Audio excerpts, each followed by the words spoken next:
All right, so welcome back to News from the Roots. We're having a special edition this afternoon.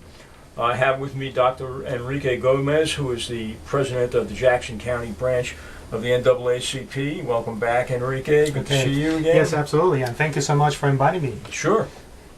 We both have the same color shirt on, I see. Yes, and I'm glad I did not wear green.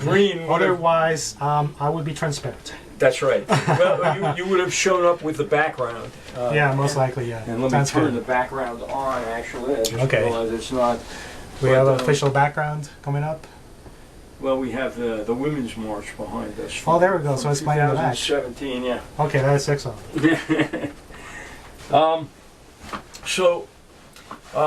Maritn Luther King Day, well, not Maritn Luther King Day, but the anniversary of the assassination of Dr. Maritn Luther King is coming up on April 4th, which is this Wednesday. And the NAACP has some plans for that day, correct? Yes, this is something that we are joining along with Indivisibles, Common Ground, Organizing for America.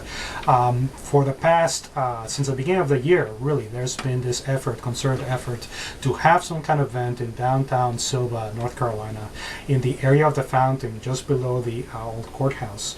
And they are calling it the wake-up call. So what we're going to do is that we're going to join them.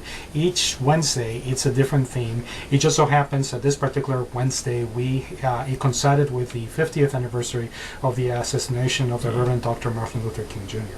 A show of a very, very transcendent moment in American politics, and essentially something that's still informing the struggles that we're dealing with as a country today.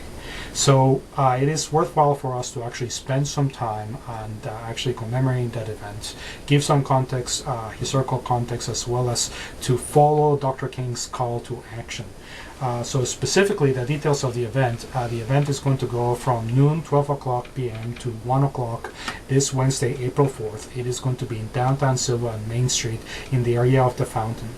We are encouraging people to come in, participate, listen to speakers, bring your favorite quote from Martin Luther King, and one of the things that, according to the ordinance that we have to follow, you cannot have any show of sticks or any signs that get held up by poles. But if you have something that is show of written on a placard or poster or anything like that, that would be something you can hold with your hands.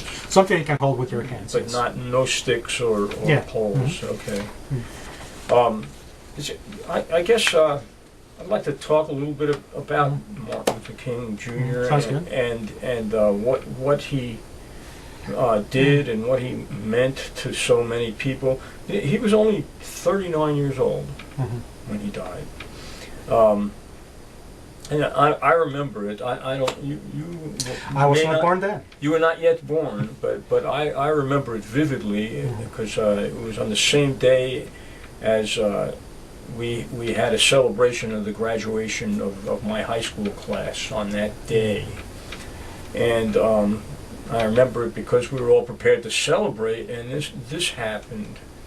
And it was like the world was stunned. It was as if a president had been shot. Because I remember the JFK assassination as well. There was a very, very similar mood in the country. But it was more pointed when King was assassinated because he meant so much to the black community, and there was a struggle going on within the black community that they were kind of feeling very strong because of King and the civil rights movement and just there was a growing consciousness among the black community, but they weren't all advocating for nonviolent change. There was within the black community some who were calling for violent revolutionary change. And there was a strong contention between King and Malcolm X and Stokely Carmichael and H. Rap Brown and some of the other players at that time. But when King was shot, I can't describe. There was this moment of stillness, just where this country went quiet for a day. And it was the calm before a storm, because 1968. in 1968, the day after that, there were riots in Washington, D.C., in New York, in Chicago, in L.A., Detroit. Terrible riots. Some of the worst riots, possibly, maybe the worst riots ever seen in this country. And it took a long while before the country recovered from that moment, and we realized what had happened. But he had such broad impact. It wasn't just the black community that felt it. The people in the anti-war movement that King had recently joined felt that impact, that we had lost a leader. I mean, when he became anti-war, when he announced his opposition to the Vietnam War, he almost instantly became the leader of the anti-war movement. There was this very powerful coalition building, and then the garbage strike in Memphis that he attended, and his involvement in labor issues. The labor movement felt it when he, when he died. And the Poor People's Campaign, which he had just begun. Yes. And he was organizing for Resurrection City in Washington, D.C. It was a tent city that was being built on the mall, which continued under the leadership of Ralph Abernathy. But it kind of went dormant after that. For a while after that. And now it's being revived by William Barber II. Would you speak a little bit about that, please? Well, I want to go backtrack just a little bit over there, just talk about the significance of this. I think in this 50th anniversary of his assassination, it is worthwhile to just examine the historical circumstance that Reverend King and the entire country was in. And it is very easy to sentimentalize and commodify and domesticate the image of Reverend King. What most people don't realize, but the historical record shows, is that by the time that he started the Poor People's Campaign in 1967, in the midst of his national campaign to bring a mass movement of poor people, people affected by economic policies, people coming together to denounce not just poverty, but also militarism and racism, and bringing a mass movement to Washington to establish a semi-permanent presence over there, to bring into focus the needs of the poor. At the midst of all that, you see Reverend King really struggling, really morally strong with that, because outwardly he had to push for the campaign. He wanted people to get mobilized, to take direct action, to bring into consciousness, to the national consciousness, the plight of the poor, and how racism, poverty, and militarism are all part of the same thing. But the historical records showing that he was actually strong with it. He himself was voicing doubts about his ability to succeed, even at the same time that he was mobilizing for action. He himself is coming into attacks and into questions as to whether he can still be the moral leadership of the movement, whether the nonviolence movement that he is known for was still relevant. He was facing these questions at the same time that the anti-war movement was coming to the front in this country.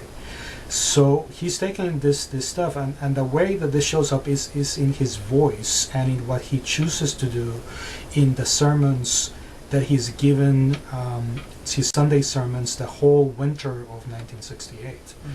So he's coming into grips with his own mortality based upon all the death threats that he's getting. He's coming to realize that he may not actually see this all the way through.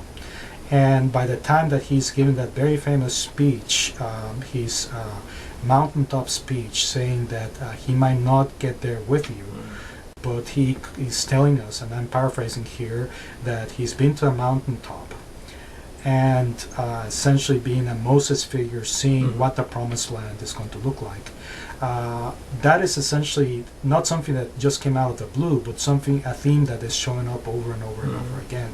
So the humanity of King is coming through in the historical record. His own self-doubts, his own vision of the movement, and just the sheer undertaking of having to tackle the problem of poverty and the war and racism still present.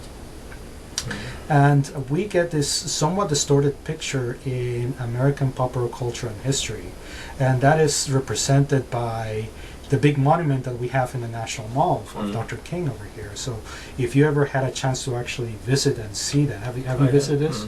You have this big towering figure of Maritn Luther King, just standing alone, emerging from a rock, and of course it looks unfinished. Meaning to say that as an artistic choice is meant to reflect the fact that the work that he started, or he continued rather, was not finished to begin with. But part of the reason why an image like that is somewhat distorted is because he's presented as this imperious, solitary figure, towering over history, his vision being somewhat clear. And what is not obvious in a monument in so many representations like him is that he essentially was a leader of a very, very broad movement with lots of voices and lots of approaches all working together, not just the Southern Christian Leadership Council, but also the NAACP and any number of groups, SNCC, any number of groups that were active and they're mobilizing for any number of issues out there. So it is certainly an interesting choice, coming back now to what you asked me originally about the Poor People's Campaign. Under the leadership of Bishop William Barber II, who was former president of our state conference of the NAACP, and essentially a very important movement and the moral resistance movement here in North Carolina and across the country. And by the way, Bishop Barber has inherited the column in the Nation magazine that used to belong to Reverend King. So in a way, he kind of he's very humble about it, but he kind of has taken a little bit of that mantle.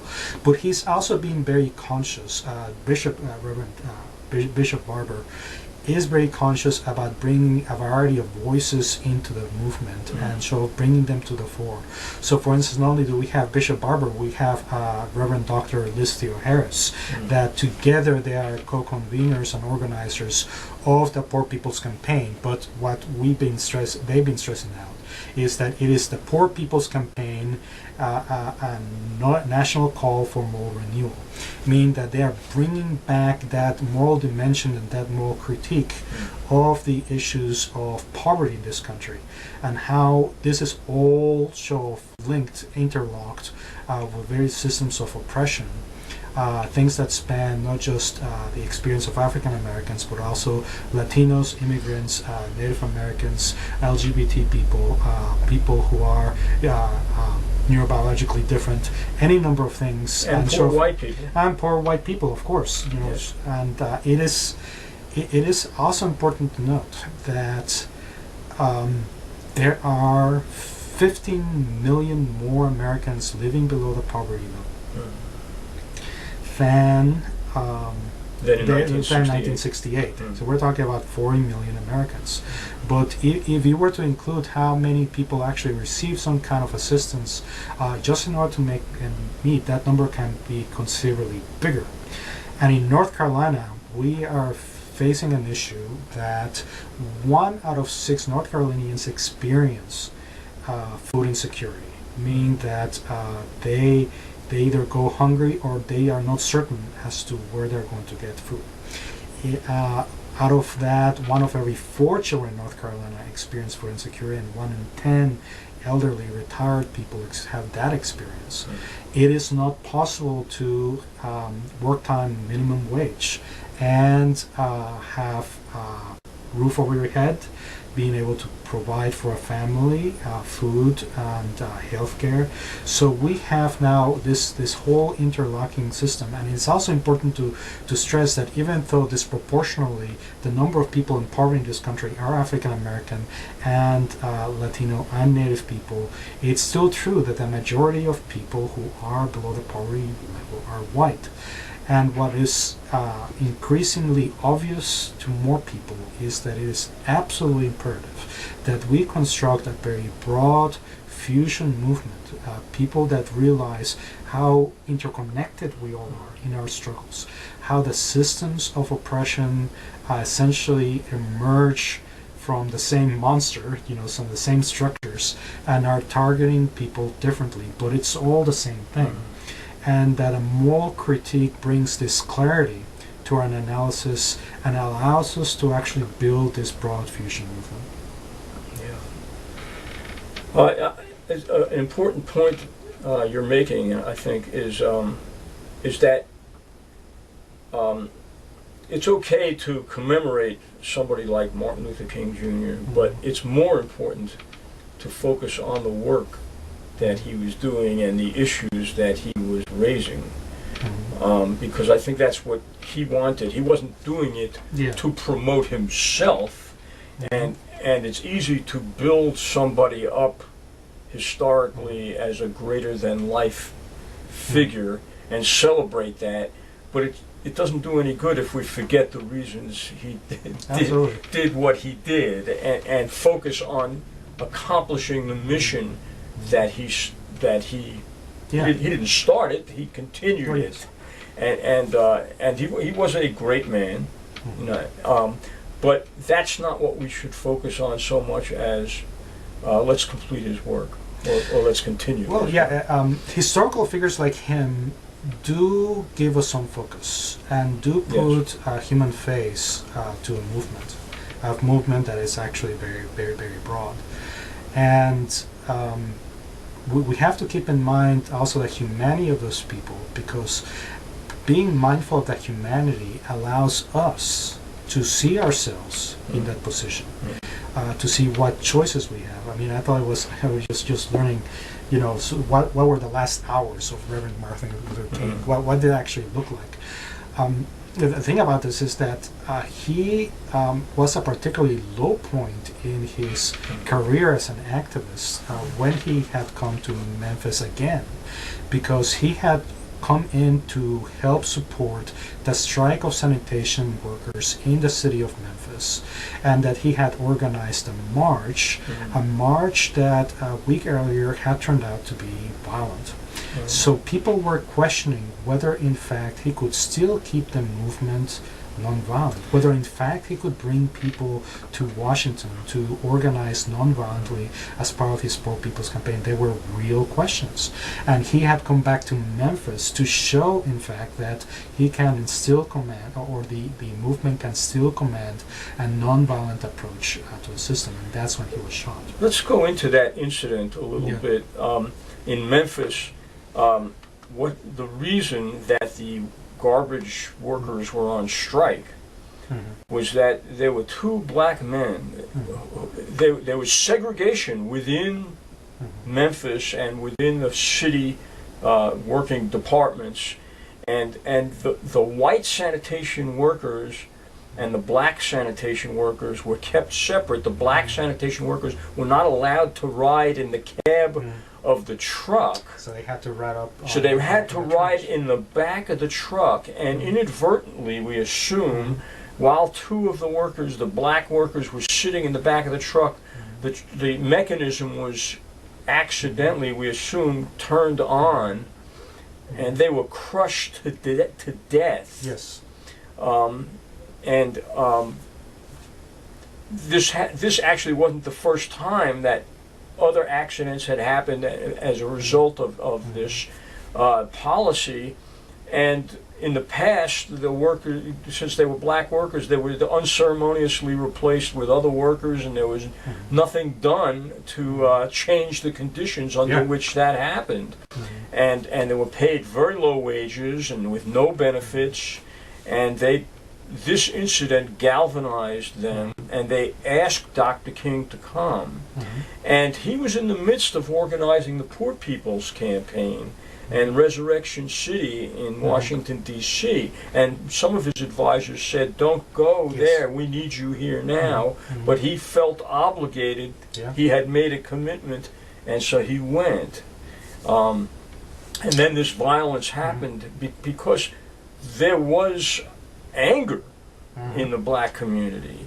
And this was a very volatile situation and that he walked into. Even he organized this march in Memphis, and it turned into there was a violent. I don't know how if the whole demonstration was violent, but there was a violent incident. Yeah, show off at the back, and from the records that people eyewitness testimony, the observation was that once show of the rioting began, it was not the police were not getting directly towards the focus of the riot. They were heading towards Dr. King, and he had to be essentially be whisked away at the time. You know, and you have this very problematic image of him, for instance, being taken from the lead of the march, meaning that, and you could read into it that essentially he had lost control of that. So he came back essentially to kind of like bring focus to the effort to make it non-violent, and that he had essentially had learned that day that he was assassinated that in fact there had been an injunction that allowed another march to be organized, and that's what's roughly where it was shot. But yeah, but part of that, the human aspect of this, I thought it was interesting, is that long before he was actually shot, apparently he was so happy to have learned that the court had allowed the march to go on, that he had playfully started a pillow fight with members of his team right there in the hotel. You know, so that's a very human aspect of it. You can visualize yourself to end up being in that position too. And one other piece of context I want to add to this is that this was in 1968 during a very volatile presidential election.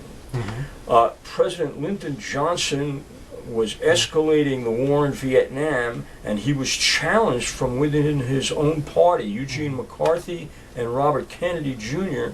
had both entered the race, and McCarthy, because of McCarthy's showing in the New Hampshire primary, Johnson dropped out of the.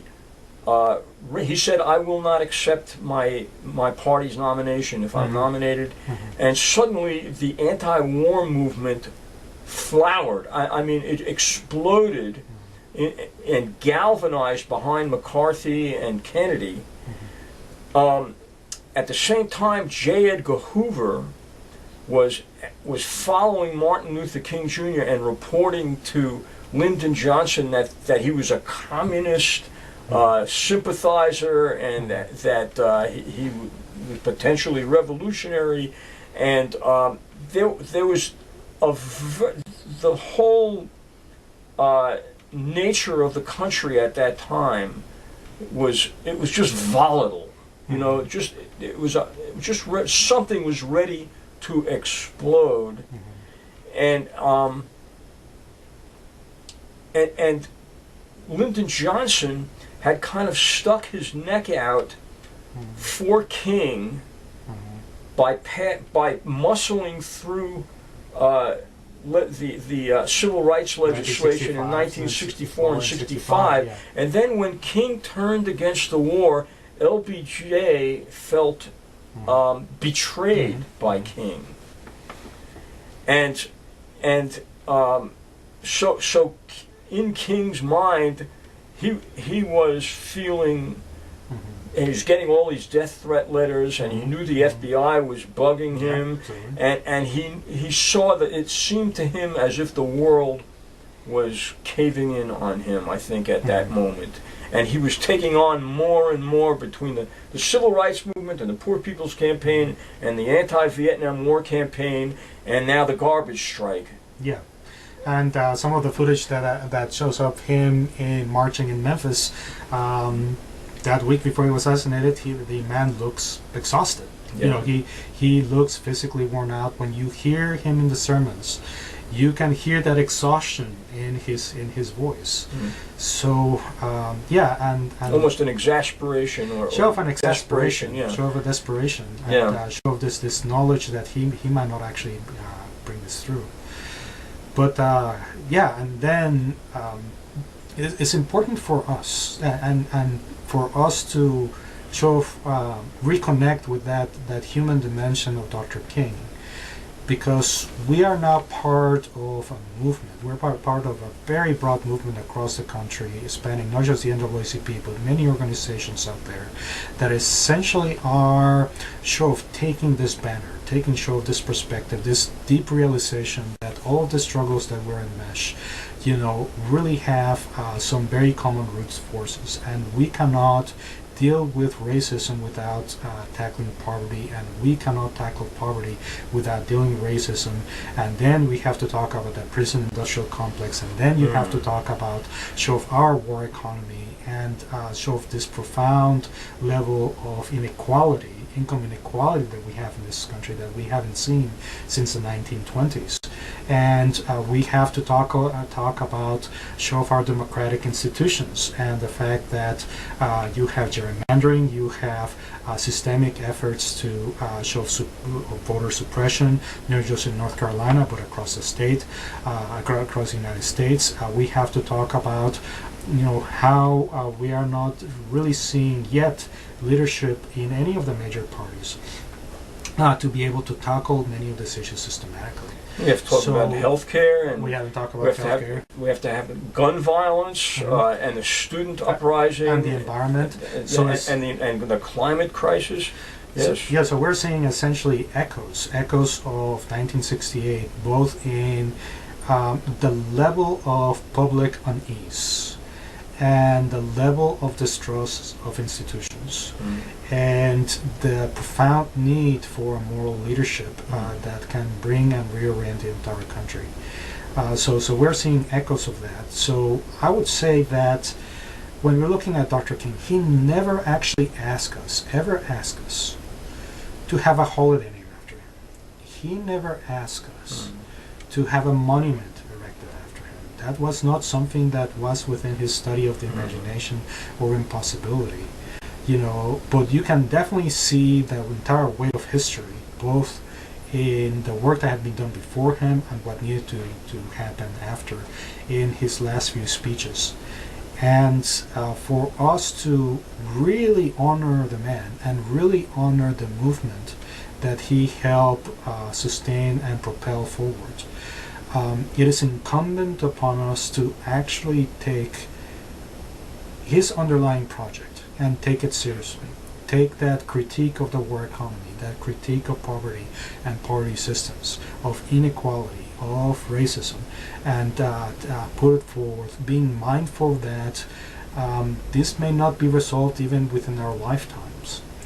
But there are things that we can do within our lifetimes, having the proper analysis and having that moral leadership to really shape that conversation and really reorient the country in dramatically different ways, so that we can come closer to a state of just relations and right relations with each other, so that people can actually enjoy the fruits of their labor and achieve prosperity and have equal rights under the law, and being able to be participants in our democratic institutions and really partake upon the life of the nation and the world in terms of culture, in terms of work, in terms of raising of children and taking care of the sick, of the elderly.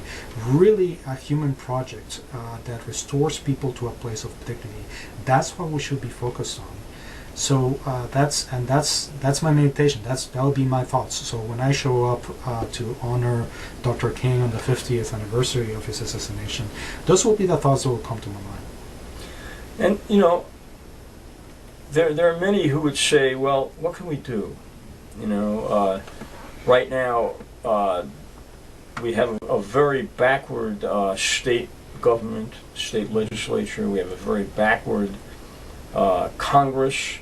They've succeeded in gerrymandering in a way that completely distorts the results of elections and overrepresents the party in power as it has a stranglehold on the electoral process, basically.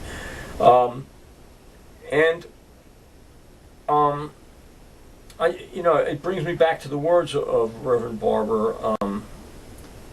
Not this last HKNJ march, but the one before that, the Moral March on Raleigh, in which he really he criticizes those who say, "Oh, this is the worst it's ever been. How will we ever overcome this?"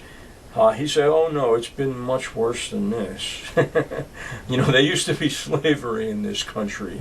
Women didn't used to have the right to vote. It used to be illegal to form labor unions. Children used to, child labor was rampant in the United States of America at one time. This isn't the worst it's ever been, and we've always overcome basically the same power elite in this country, time after time again.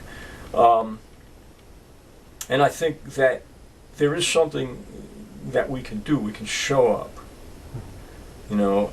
because there's the power of the people is real.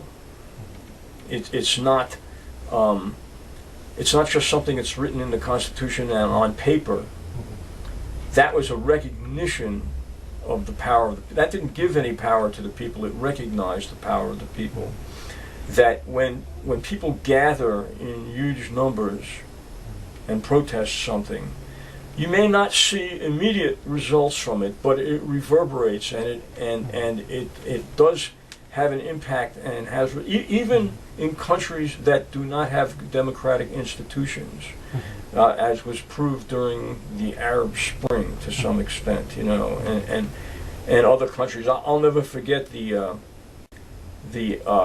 Filipino Revolution when Marcos was running against Corazon Aquino. Yeah, it was around that period of time, and there was obvious fraudulent.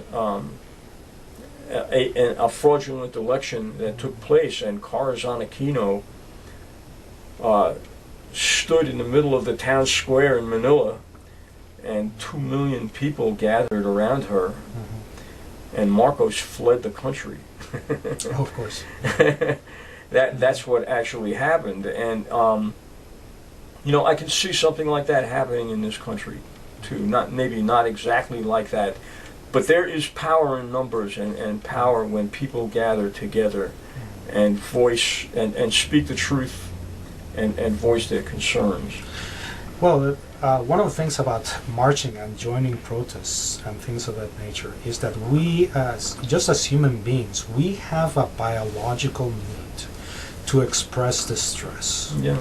So there's one thing to just go over there to your computer and read the latest outrage from the news, and just keep that in.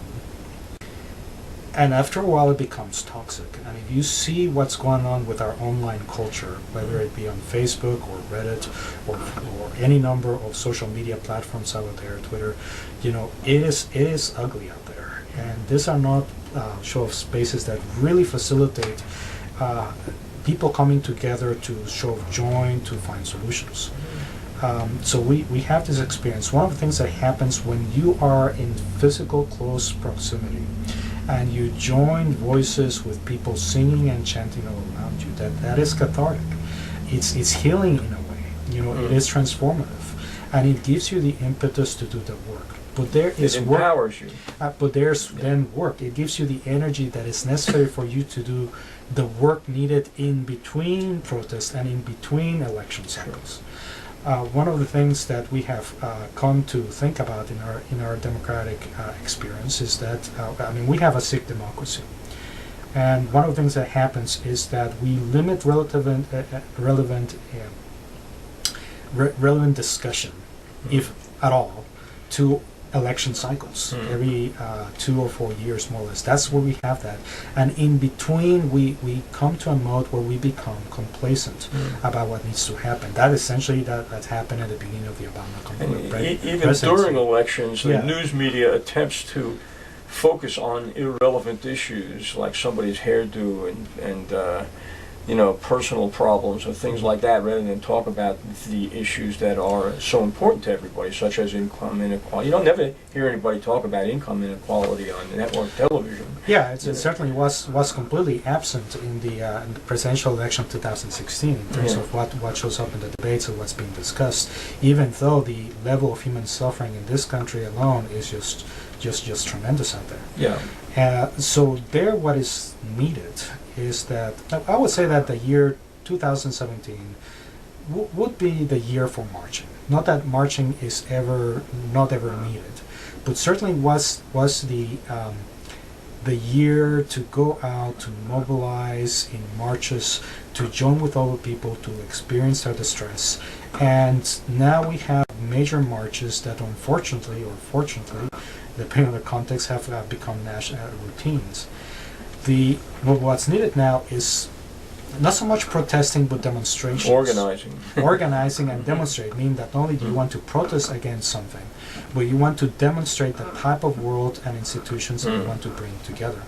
That's one of the things that is the legacy, for instance, of the Occupy movement. From that, is that it was not enough to just protest. You actually have to create spaces to actually demonstrate the political dynamic that is actually needed.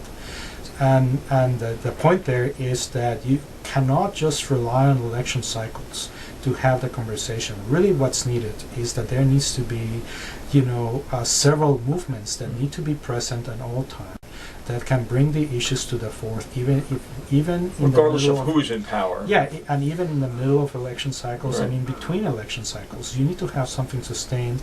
And why is that? Because there's never been an instance where change in this country has emerged within the party system in place. It just doesn't emerge. What the dynamics inside political parties tend to gyrate around sort of inertia and keeping things as they have been. That's the natural gravitational point that kind of commands the dynamics of that. Right. So the maintain is the status quo.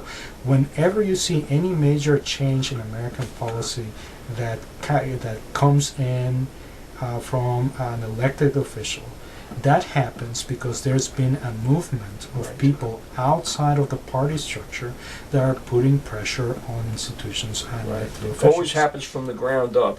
And it's also important. There are some really good political figures out there. Oh yeah. Mm-hmm. It's important that they know that somebody's got their back. That they know that if they speak up, there's going to be 1,000 letters written to their congressmen and senators in support of what he or she is doing.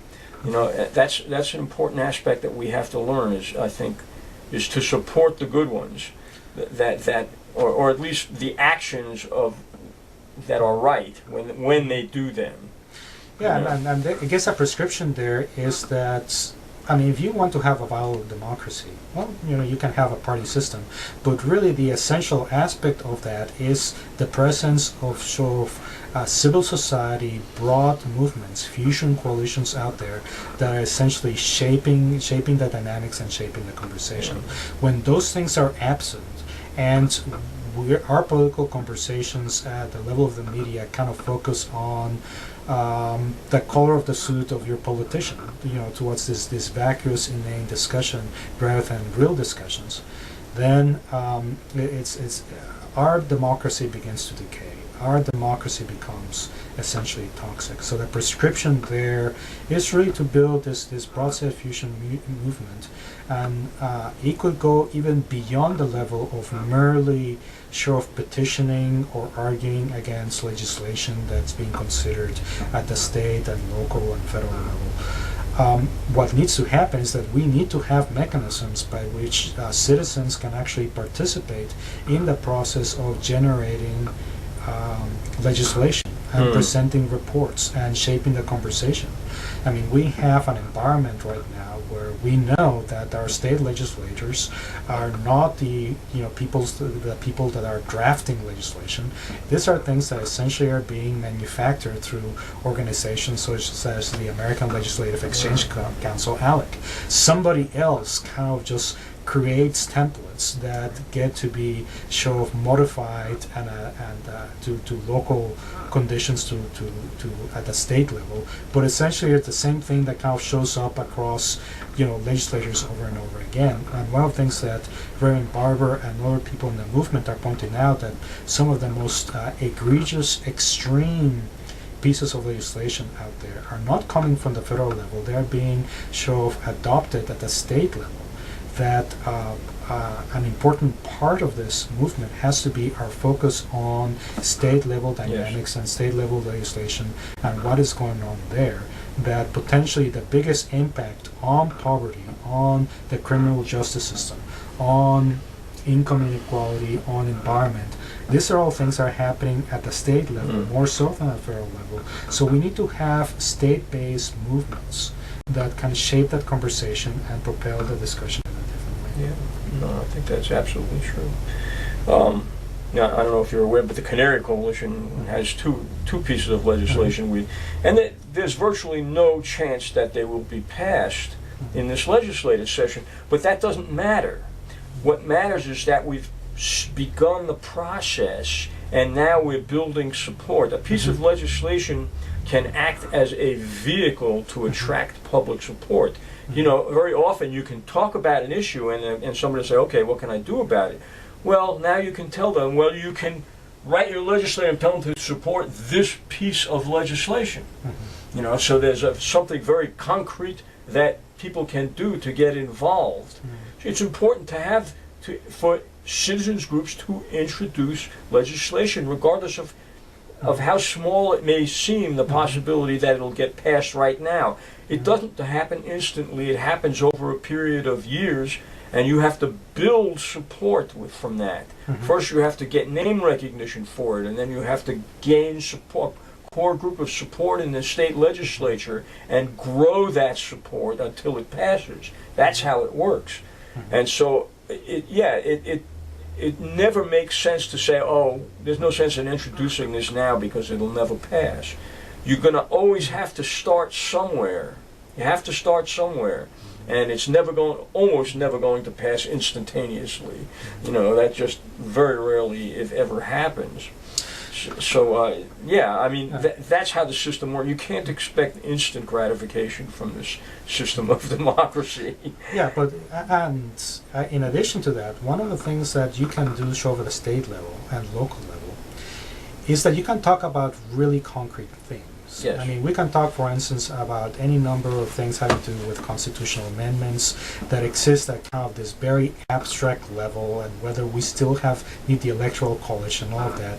Those discussions can tend towards the abstract, towards a certain level of wonkiness. Right. But when we're talking about coal ash in your neighborhood, when we're talking about what it gets implemented in your local school district, when we're talking about whether the people in your neighborhood can actually afford to live in those neighborhoods, those discussions then turn out to be much rather rich because they are concrete, and it becomes easy for people to connect the dots and visualize that, and it becomes much easier to develop a movement and actually cultivate leaders from those people impacted by those policies.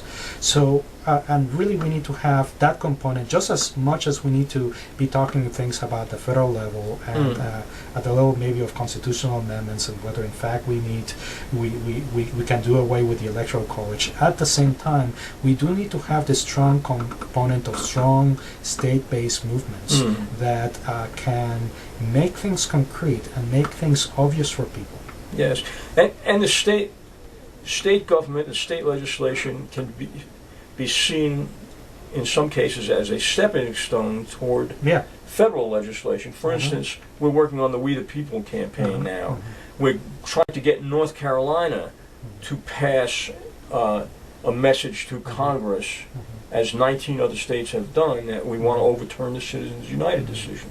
and declare that corporations are not people and money is not speech. Well, the federal government is so vast, it's very difficult to get your message across. But if you work on the state government, you really have a lot more leverage to work on your state government making a statement like that.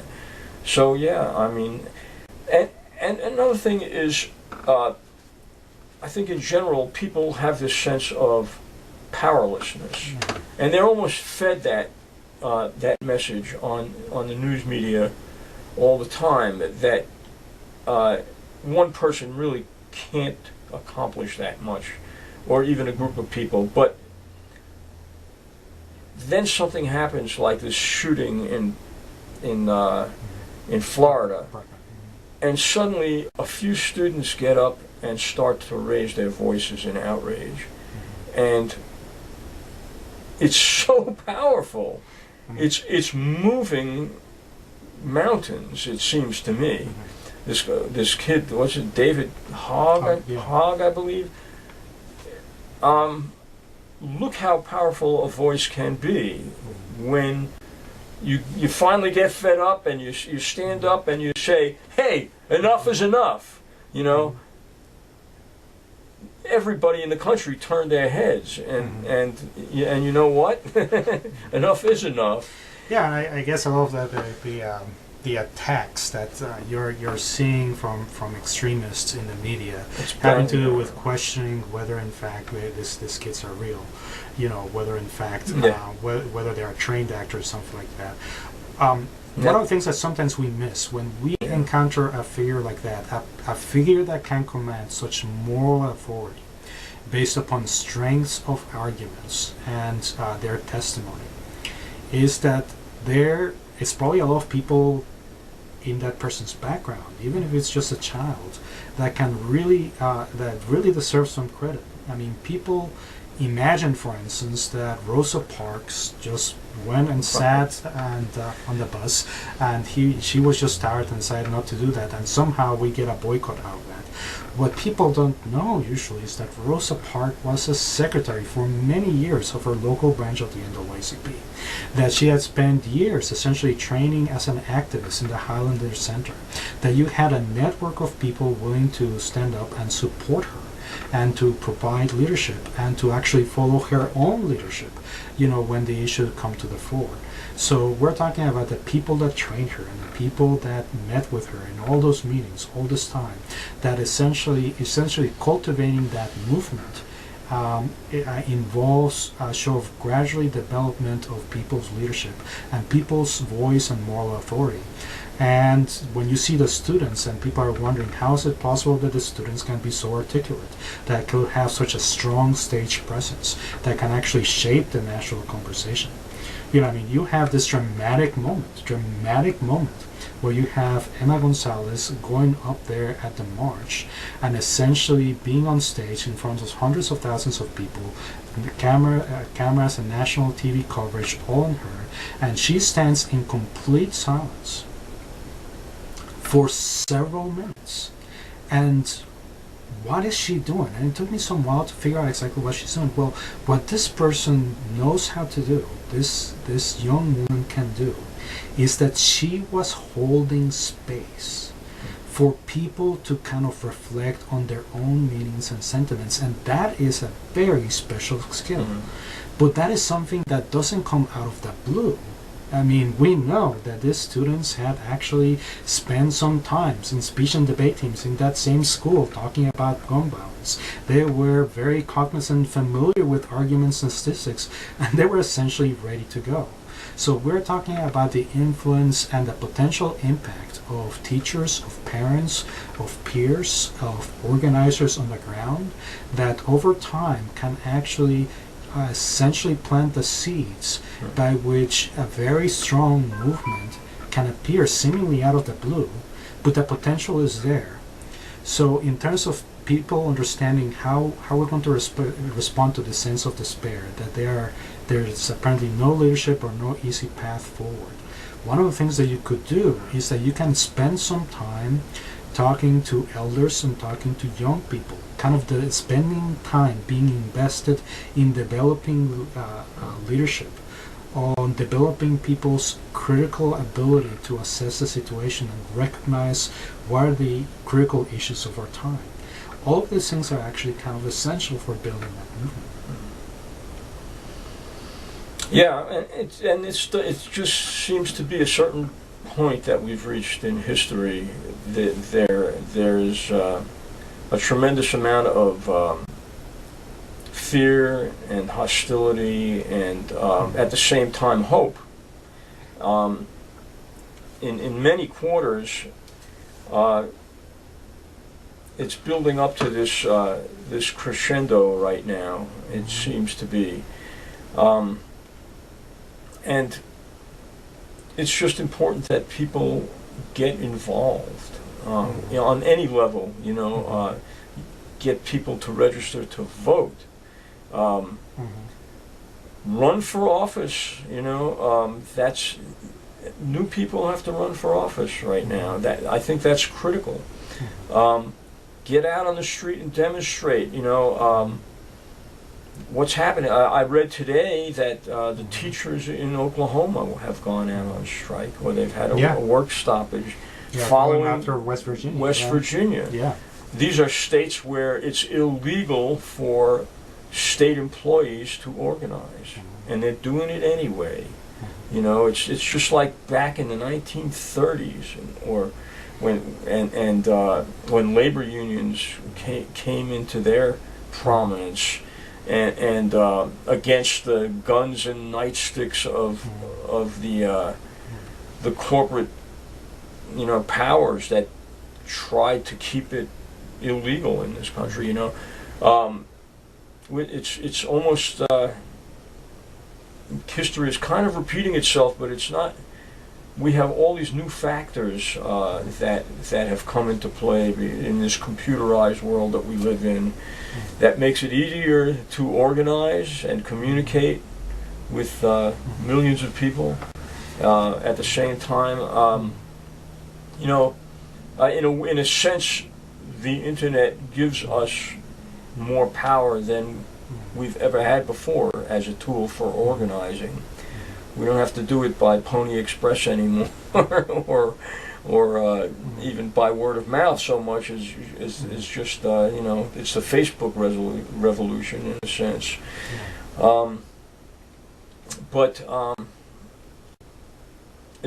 There are many opportunities now for people to get involved, and this Wednesday is one of them. We'll be having this demonstration at the fountain. Having the demonstration at the fountain at noon. At noon. And it's going to be from 12 to 1, and there will be speakers. We have a very active political action community coordination committee led by Marshall E. Baker in the NAACP. And we are of organizing not just that event, but also of having a table over at Green Up the Mountains, coming up here in Silva in just a few weeks' time.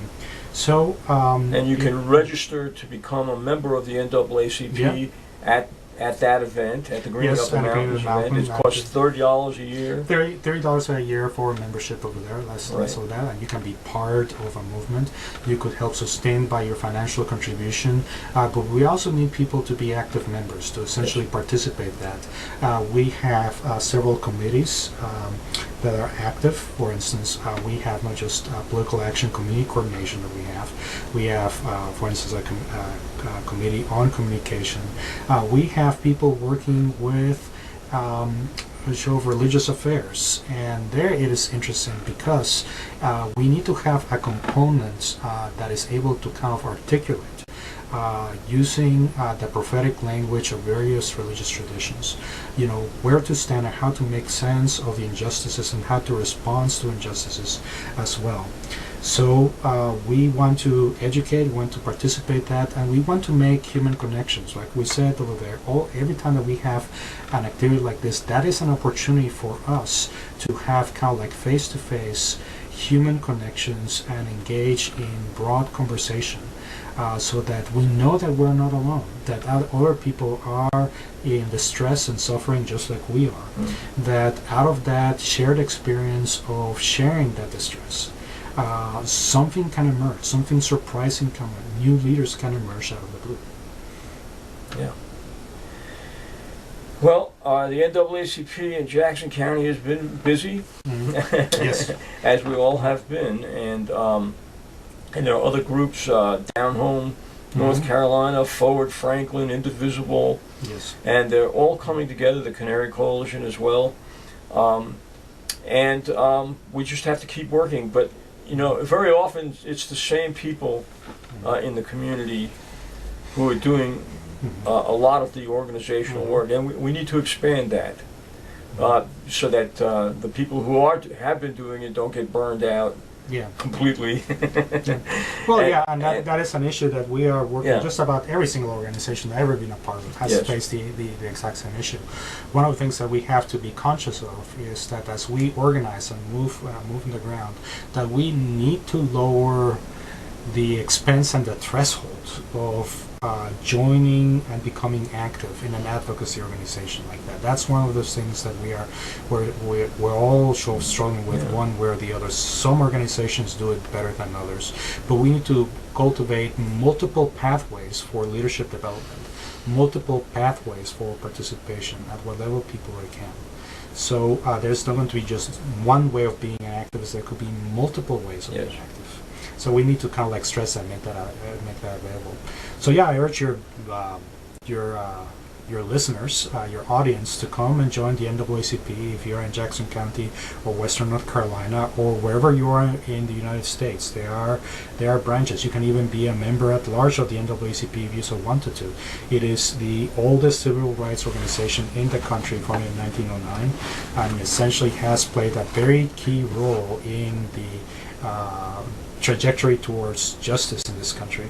So we want to invite you to come and join us and be part of this multi-generational effort to try to restore justice to our country and to end race-based discrimination. Well, thanks so much for being with us here today, Enrique, and I will see you on Wednesday. All right, absolutely. Thank you so much.